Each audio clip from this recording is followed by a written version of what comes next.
We are continuing from survival, to scripture, Bear Grylls on faith and doubt. And what we're trying to recognize is why so many people think that Alex O'Connor is becoming a Christian. It was this interview that somehow made people go over the edge, seems to be really pushed to start pressing this idea that Alex is becoming a Christian. Now, maybe it's his conversations in the past that have built up, a cumulative case to why they thought this. Both atheists and Christians alike were starting to do that, but Alex is cooking here. If you don't recognize in a very subtle way, Alex is bringing problems to Bear where Bear's at, without being too harsh. And he's interviewing Bear about his own book, and Bear's being open about his own, doubts and struggles, and it's a very personal thing, you could tell, for Bear. So I want to continue because we haven't seen the part yet where Alex has made the point that he thinks that Christianity is more plausible now than he did when he was a teenager. Whereas I'm more persuaded in the opposite direction in terms of the historical this happened belief, okay? That the miracles happened. I'm much more convinced that's not the case now than I was, of course, when I was a teenager. So we're coming from two different angles. Let's see what happens. So just remove it. Take that bit out. Don't be a stumbling block. Let's get people to the real. He's talking about the Catholics who do not believe Jesus had any actual biological siblings through Mary. They would say Joseph had kids already, or their cousins, or whatever, some other family, but not brothers, not actual brothers, because Mary's a perpetual virgin. So he just took that part out of his book, and he just pointed out these are stumbling blocks for Christians who have a different dogma. Meat, rather than getting sort of hung up because we're arguing about the herbs in this meal, That's interesting. I hadn't thought about the sort of brothers. So just take it. We just took that line out, and we did that a lot on things. I was going to ask, are there other bits that you just sort of removed? That yes, you would have otherwise lots of things. That in the first draft, it's like, actually, that's going to be tricky for people of different faiths and stuff. But it doesn't add anything to the story. Right. So let's just keep it flowing. Can you think of an example? Not to make you have a position on it, but the kind of debate that you thought wasn't worth having in the book. I think that was the key one. Right, the brothers. Yeah. Because of course it's the question of the perpetual virginity of Mary, right? If Jesus has brothers, then Mary's had other children, and if he doesn't, then maybe she didn't. Exactly. And I can see why that's, at least in a project like this, worth just sort of left untouched, perhaps. Yeah, because it doesn't. Don't be a stumbling block. All I want for this is to be a bridge for people, a gate for people. It's what it's proving. That's why I get these people of so many cultures and faiths writing about this. It's like it's an accessible way of finding out this love story. And I don't want to be a stumbling block. It's why we've changed the names. It's why we've gone back to the old names and the old places. So you arrive at it fresh. Yeah. You spoke on another podcast about this analogy that you draw. Only you mentioned how people have sort of messed up the story and gotten it wrong over the past few thousand years. And I think it's pretty easy to point to examples of where people have gone astray. And you've compared this in the past to Elvis Presley. Well, first of all, we're all part of that story of messing it up. So I'm not sat here going, religion's messed it up, you've messed it up, you've messed it up. I've messed it up, is the truth. I've messed it up because none of us tell the story of Christ very well. So when my Elvis thing was like, most people love Elvis, but we think the Elvis impersonator is a little bit weird, which is sort of probably a fair description, and I feel that a little bit about faith. If you actually get to the meat of, of the story of Christ, what his nature, which was radical and free and laughter and, like the Pharisees, the main accusation for those 3 years of his ministry against them is that he was a glutton and a drunkard.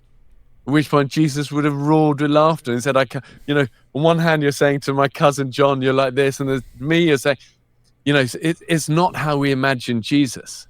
Right, exactly. You sort of imagine. So I feel like the church has, and we are part of messing that up because we've formalized and we've put it in religion, we've made it all. There is a sense in which Jesus is absolutely stripped of that fun side. And in the Gospel of John, even more so. When they ran out of wine and were already drunk, he then did the wine miracle, giving them more wine at the party. He's party Jesus. Very kind of like we as our human nature, we like to put things in a box, but love doesn't live in a box. So we're always going to kind of mess it up. I am part of that, even to the extent. I mean, I'll give you an example. Like the other day, my eldest son, his girlfriend, who's wonderful, she goes, "Just tell me about your faith. Tell me about the faith stuff." She was reading she saw the book. And I kind of stumbled through some really, and after about 3 minutes, I thought, I could see Jesse look at me going, well, it's like, you're making absolutely no sense. And it's like, I just thought, I've explained this so badly. And it's like trying to describe a really sort of, I don't know, trying to like describe swimming to somebody who's never seen water. You jump in this thing and it's all around, it keeps you up, can feel pretty scary, feels like wet and like crazy, but then like, you know? Yeah.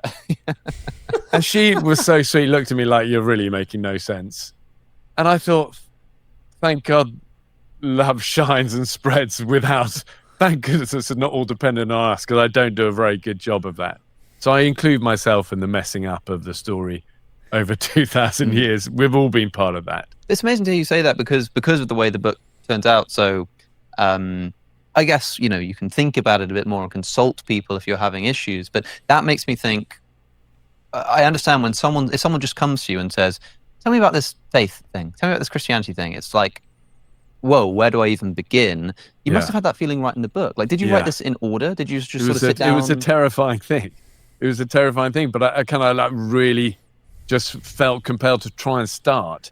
And I knew where I was going to start, which was picking up the phone to Andrew, who's just become over the years a brilliant, brilliant friend, and is probably the best theological mind that I know, and is really so calm and measured and just brilliant. And just said, how would we do this? You know, where would you take that chronology, for example? What I knew I wanted to do was to get the spirit, to get like, you know, to strip away, to show why was he called a glutton and a drunkard? Why did I do want to make a comment here about the Alex O'Connor, you know, issues. When you dive into this material, when you're into studying this stuff, like I am, you're gonna have conversations with people who are more interested in stuff like this. Alex is just having that kind of conversation. And clearly, who are your discussion, you know, not opponents, but who you're partnering up with when you're discussing these things are also going to inevitably affect how you might have that dialogue. Unless you're Christopher Hitchens and you don't care who you're talking to. It could be the Pope and you're just going to talk crap and smoke a cigarette and take a hit of whiskey. A shot of whiskey. But, you know, Alex he meets people where they're at and tries to have dialogue with them. And I find that admirable. And I personally am like that as well. So I'm picking it up. I can have these kind of conversations. They're more theological and more experiential and faith-based, but I clearly don't believe, but I can understand the language. And I think more atheists should do a good job of trying to understand the language of the faith side in order to empathize and show the human side of us, because a lot of times they think, oh, well, there's no meaning, there's no purpose, there's no love, there's no ethics, there's no this, that, if you're an atheist. And it's like, you don't know me, and I should do a better job of showing you that's not the case. Everyday people just want to be with him. Why would people fight to get through the crowd just to touch his cloak? Why did the religious elite fear him so much? What was it about this guy that is so the opposite of what I was brought up thinking Jesus was about? Why? You know, that's... See, and I ask these questions, but more along the lines of fiction. And I think it's a fascinating story that is being written about Jesus, where you can look at it this way without needing to believe it happened that way, or that it is worth believing even if there is a historical memory there. That's what I wanted to get to. And then it was just assembling a team to help kind of get it accurate, because ultimately I kind of really cared about that, so much so that even when things were right, we pulled the whole first print run of, like, there were just few things I'd seen after I thought, hold on, that's not quite right. Oh, really? You know, and it's like, I just felt this has got to be right. Yeah. And it's why now I do stand actually with, you know, tentative confidence behind it, not total confidence, because it's sort of human and it's going to have some few flaws, but actually with a good degree of confidence. That's why actually now when I see these emails come through from the professors, my confidence has grown with it. Yeah. Is at 99.9% of the time, it's like, I was expecting it to have holes, but actually good job. And that's down to a good team on it. So this was on its print run, and it was like ready to go, and you sort of there were like 50,000 and, copies ready to go. And you pulled it. I paid to pull it, yeah. And was it something in particular, or was it just like a vibe thing? It was like 3 or 4 things, and it was just like, it's just like I knew we'd it's just got to be right. I can't explain, you know, it's like a feeling, isn't it? Yeah. And I ended up pulling it, and ended up at the end of it, the editor said, we worked then for a month, redid it. He said, we're good to go. He said, do you know how many changes you've done since you told me it was good as we're never going to get 3 months ago?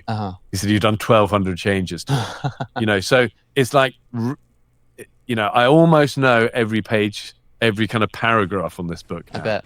But not out of anything, but apart from like, it's brought me closer and closer to the nature of Jesus that I first kind of fell in love with, and is like been such a beautiful part of my life. And I need it. I really find it, like, for me, it's like bread and butter and honey every day, that this story.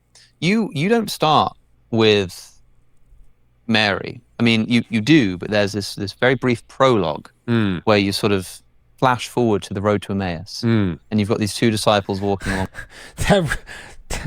That's like fiction on a whole nother level, by the way. The road to Emmaus it's a cool story, but it's so fictional, it's not even funny. On the road. Jesus, the first thing I wrote for this book was that page. I was wondering if you wrote that, because a lot of authors will finish a book. That should tell us something about the power of fiction. That when you write a fiction like the Gospels, and it captivates people and, you know, really stands to be foundational to religious movements such as the Christian movement, like, it really tells you how powerful fiction really is over mundane history. Because if they're writing actual history, I don't believe that it would have the power it does. Just be real. History's great and all, but it's not going to hit you the same way as myth, as legend, as fictive writing that is intentional, that is trying to do things, not just mundane facts and here's the historical what happened. And then they'll go back and they'll, you know, figure out how to open it. But why was... It was the first thing I wrote. Because, I don't know, I just really... Why was that the place to start? Because it was a revelation of me of like, I wonder what point the penny dropped with them all. Those people spent all this time with Jesus. When do you think the penny dropped? Because you think like this divinity was shown all the time. And yet I kind of find it reassuring that as disciples, they're regular people, and like, you probably wake up the next day and you're kind of already questioning yourself. Yeah. You go, hold on, but that guy who was frothing and foaming at the mouth and then was like, or that arm that was here is like, hold on, maybe, you know? Yeah. And I don't know, I just love that scene of like, even at the end when he told them, so I mean, he tells them once, gently, he tells them twice, you know, about what's going to happen to you. I will be, and eventually he's sitting there again, I will be tortured, I will be crucified, and I will rise again on the 3rd day. It's like, no metaphors, you know. It's like, he's spoken stories and metaphors all the time. It's like, this is clear, now listen to me, you know. Boom, boom, boom. And even then, like, they're not anticipating it. They just really think it's the end. And I just love that bit of like Jesus being playful. I mean, I remember before writing this book, reading a like 300-page book on just the playful nature of Jesus. Again, something kind of like I'd never thought about, but so playful all the time. And I like that idea of him toying with them as he reveals on that road, saying, tell me what's been happening. And they go, you idiot, what do you mean tell you what? You must be the only person in the world that doesn't know what's happened. That's the last few days. It's so fictional too, though. That's what makes it powerful. And that part's actually in the gospel, isn't it? Where they say, you must be the only guy who's not heard. And I like that. And he's like, let me. You know. There's a pun, I'll just briefly tell you, in the Odyssey, Book 1, this is a powerful, powerful point that a scholar, Bruce Loudon, who's no longer with us, he died, wrote a powerful article, and it's also in a book, his book that he has on this topic. But he wrote an article that shows that there is a dialogic relationship that Luke 20, I can't remember which chapter, 21, 24, the Road to Emmaus story is actually lifting or in some way in dialogue with the Odyssey, Book 1. And what happens in Luke's story is the 2 disciples, one is named Cleopas, the other one's not. His name means glory of the Father. That's the meaning of the name Cleopas. And he's walking and he's talking to Jesus, doesn't even realize it. And Jesus, he's like, we thought he was the one, and, he died, and we thought he was supposed to be the Messiah, blah, blah, blah. And Jesus literally goes, well, don't you know that he's supposed to do these things for the glory of his Father? So there's a pun on the name Cleopas, glory of the Father. Jesus was supposed to do these things for the glory of the Father. Well, in the Odyssey, that's what happens with Telemachus. Telemachus is talking to his mentor, who's Athena in disguise, and, was talking about, the gods helped my father from afar. Well, Telemachus means fighter from afar, okay? And Telemachos. Well, the Athena is saying in Greek, in the Odyssey, to Telemachus, well, the gods will help you from afar like... hey, fighter from afar, the gods will help you from afar like they helped your father from afar when he was fighting in Troy. So it's actually a pun. It's a fictional pun. And this is what Luke is doing in Luke 24. I believe it's 24 or 21, but it's the Emmaus story. No. And he starts, and then they go, it's that wonderful line of, did not our hearts burn within us? Because that's the start. For me, that was always a place to start the story. Like, now I want you to go, why? Yeah. Why does this make your heart burn within you? And it's the ultimate question of life. I think there's something powerful about stories, okay? And I agree with Jordan Peterson on that. I just don't do the nonsense he does to, probably tiptoe the line with his constituency so that he's not appearing like he's throwing away the virgin birth, or, he wants to play these games. And I just don't think that's as honest as... I don't believe that's a fair, a way to approach it. Let's be honest. Do you think it happened or not? Really? Yeah. I think it's an important decision that you make to not change the words of Jesus. But inevitably, you have to do some things with Jesus. So, for example, when you're talking about his upbringing with John the Baptist, his cousin, and at one point, for example, you describe, John as being a bit sort of boisterous and telling jokes, and Jesus as being the more sort of quiet one. So you do have to make some decisions. I suppose you didn't have to, but you chose to make some decisions as sort of giving Jesus, personality traits, especially in his younger life. That again, was that theologically informed? Was that a council of theologians on Zoom, or was that you just thinking, this is what I imagine? I think that's okay. I felt, it's a line. It's just beginning to introduce this nature of Jesus, because actually you don't get to meet the guy until you're a third of the way through, really. Right. The meat of it happens there. Yeah. So we're just pointing towards his nature and his character in a way. But when it comes to actually the first words and the last words, they've got to be absolutely right. I didn't want to change a single one of those. Yeah. And then did you otherwise write the book in order? In, did you just sit down and start with Mary and then just... Yeah. And did you decide before you started writing it, these are the viewpoints? Or did you sort of write up to the wedding? I'm going to skip ahead to... the where Alex's interest in the Gospels began. Tell me about you. Tell me where, because you have such a brilliant understanding of all this, much greater than mine. Where does it leave? How do you feel about all of this? Well, thank you. I'm interested in the New Testament from a sort of scholarly perspective. And when did that begin? A few years ago, I think I was talking about religion and theology, and I had a biblical scholar on my show. And as so often happens, I might have an expert in animal consciousness. And so I'll say, okay, this week, I've got to sit down, I've got to learn about how octopus brains works. And as happened with the octopus brains, the same thing happens here, which is actually, this is way more interesting than I thought. And I want to keep looking into this. And so for me, the thing, I talk about this and I debate this all the time, and I debate whether Jesus was God or whether he even claimed to be God and all of this kind of stuff. But for me, the undeniable thing is that there's this extraordinary historical figure who did something extraordinary. And there's something really weird that happened that caused a bunch of people to start quite early on worshipping him, which is a very strange thing to do to a human being, especially in a Jewish culture. Again, I made comments on my first video. You're talking about a Mediterranean figure, and Jesus Deus by M. David Litwa talks about this as well, but M. David Litwa and Richard C. Miller's book here. But Jesus Deus covers Jesus is portrayed as a Mediterranean deity. He's divine. He is a demigod in the Gospels. So when the Jewish gets thrown in the mix, it may be rare that you find Jewish people become God men. It's not a common thing you would see. But when you're dealing with the Gospels, you're dealing with the Mediterranean Greek literature. And when we lose sight of that, this is why I emphasize this point. I agree with everything that Alex has said so far, apart from the fact that I don't know, the guy must have been very important. Jesus must have been significantly important to his people, his particular crowd of people, to the point where they wrote fictions about him.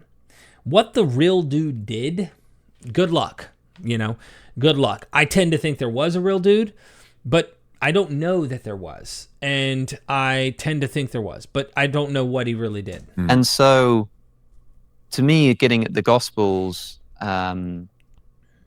from a scholarly perspective helps me to understand who this historical figure was. That's the thing I'm really interested in, almost in the way that somebody might be really interested in Julius Caesar or in whether the Iliad, whether the Trojan War really happened and whether that kind of stuff. I sort of take this approach. He likes the historical nature behind this investigation, which is fun. That feels to me like that was your point of entry. Yes. Yeah, pretty. But you've had such a journey, and you've met so many amazing people, and you've debated so many different angles and things. Yeah. Where's it led you to? It's led me to, well, I used to be quite on board with the new atheism stuff. I've spoken about this a lot on my show. What does that mean? You know, like the sort of Richard Dawkins, Christopher Hitchens, it was really popular, the debates that they were doing, they called it new atheism. Yeah. And it was this body of like atheist thought with the God delusion, this kind of stuff, which was really popular. And it had this sort of quite strident, debate me bro kind of attitude. Yeah. And I was really swept up by that. I thought that was really exciting and cool. And I was beginning to sort of shake that off and grow up a bit, essentially. And then running the podcast, what I've realized is that this is far more interesting and intricate, and I would say plausible than I'd given it credit for before. So, I'm still not a Christian. Some people say to me, like, it's a funny word though, that anyway. Yeah. Like I'm less and less certain about the word. Yeah. You know what somebody said to me the other day? You're like this. The period of greatest growth ever in the history of the church was from 33 AD to 350. Yeah. And during this time, there was no church buildings, no sermons, but no singing, and no Bible. Yeah. Nah. There were churches, there was singing, there was scripture. They may not have had a canon yet, but yeah, they did have all of these things. And I don't know if that was the most significant time of growth of Christianity. I mean, I really don't know, because there's no way to like be so sure. There's a lot of hypothetical. The growth was similar to, Robert, or was it something Stark did an investigation saying same growth rate as Mormonism and other stuff. But I don't know if we know exactly how quickly Christianity grew. And like we get very tied up in all of those things and the labels and even the phrase Christian. Yeah. It's like I'm not sure where for me it feels quite like man-made, these sort of words. Yeah, and that is where I can definitely agree with, especially a Christian of your kind, which is to say someone who will say that and recognize that. Because some people place a lot of stock, particularly Catholics, they place a lot of stock in church tradition and the traditions that developed after Nicaea. And I look at that with a similar kind of man-made skepticism.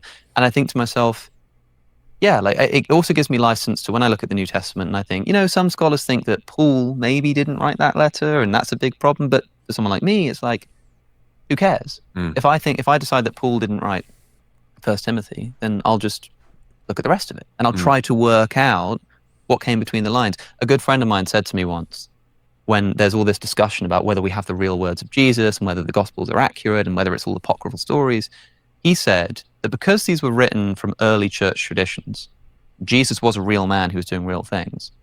we can still know a lot about the character of Jesus. He said, imagine... So now they're rabbit trailing off of here. Look, what got him into trouble, I guess, or making people want to do these videos on Alex, was him saying that Christianity is more plausible than it was before when he was a teenager, that he was part of the new atheist movement and he's not so swept up by them anymore. Because I guess his criticism, if I were interpreting him properly, is that the new atheists really don't find interest in studying the mythology and the theology and learning the interesting things about these ancient texts on that level. They're not into these materials like that, whereas I'm into them. At the same time, I can dig what the new atheists are saying. I can also empathize and understand the interest of fiction and how powerful this material is. But look, there's a lot of scholars I'm interviewing who question Paul's writing of any of the letters that we find in the New Testament. Some even question, did Paul exist? I kid you not. Nina Livesey, for example, and others, there are some that are actually questioning that. More believe he did exist. I'm just saying there are scholars within mainstream academia who are questioning these things today because they're able to. Those are interesting freedoms they have, which I think are important that they can express those ideas. Look, I want to just say this as the final part of this reaction of this Alex O'Connor video. I really love listening to Alex. I really love his mind, his wit. I think that, he should have the liberty. And if anyone is being so dogmatic, so culty, and so groupthink mindset within atheism, for example, that they can't allow Alex to have these kind of dialogues and express himself, you're literally turning into the very opposite of what, really the same thing, but in the opposite direction of the fundamentalist. You don't want to end up in that area just because Alex wants to have these conversations. And he clearly has expressed he does not believe. He's not a Christian, but he needs to be able to enjoy those dialogues. I'm shocked I haven't seen people come at me like that. Oh, you're really a Christian, or you're grifting. Dude, my whole channel is about academics, researching it like I would Julius Caesar and studying these ancient texts. So what do you think about what I've said, what Alex has said, what Bear Grylls has said? How do you sit with this whole issue? Let me know in the comment section. Like this video, subscribe, hit the bell, and hit all. You'll be notified every time we do reaction. Share it out there. And I really do want to just say, I appreciate every single one of you. Thank you for being here in my community. Until next time, see you then.